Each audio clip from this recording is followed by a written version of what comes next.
به شما بخیر، خسته نباشید. یک مصرع رو می نویسم امروز.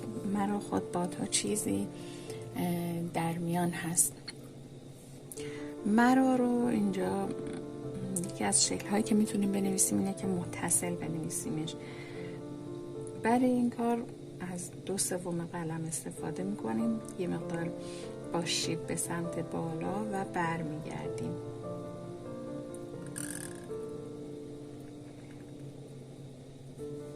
خب اینجا یک نقطه ارتفاع داره، اینجا هم یک نقطه. به این سفیدی های این قسمت و این قسمت دقت بکنید که باید یکسان باشه، یعنی یه حد داشته باشه.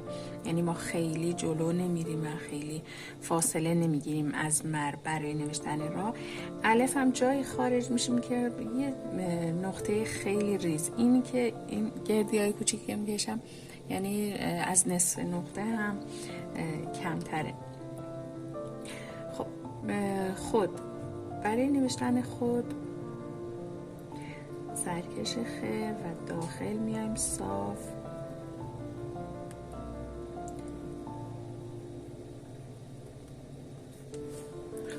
خود یه مقداری همونجور که میبینید از مرا حدش پایین تر میاد.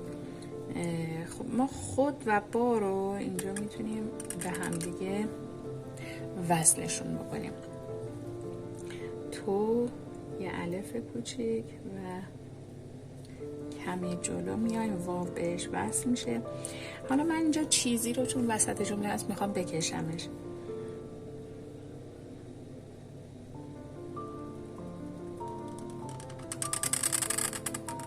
میکشیم و اینجا این آخرش رو یه مقدار جمعش میکنیم، یکم با شیب جلو میایم و خیلی اینجا زه رو خیلی کوچیک و جمع و جور و دوباره یه رو بهش وصل میکنیم. این فضاهای سفیدی اینجا رو دقت بکنید که چقدر جمع و جور و کوچیک هستن. با تو چیزی در. خب در رو اینجا من اون مدلی که همیشه می نویسیم ر داخل دال قرار میگیره به این شکل و موازی هم هست، اینجوری نمیخوام بنویسم. یه شکل دیگهش رو امروز می نویسیم.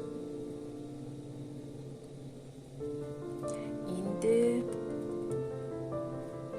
ببینید یه ر یه مقدار از دال پایین تر میاد و میخوام میان رو هم داخل این ر بنویسم.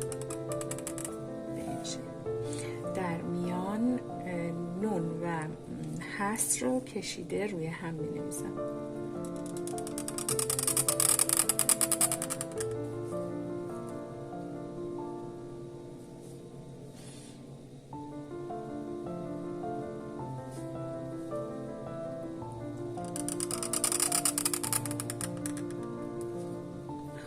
برای زیباییش میبینید که یه مقدار خیلی کم از ابتدا و انتهاش هست بیرون میزنه از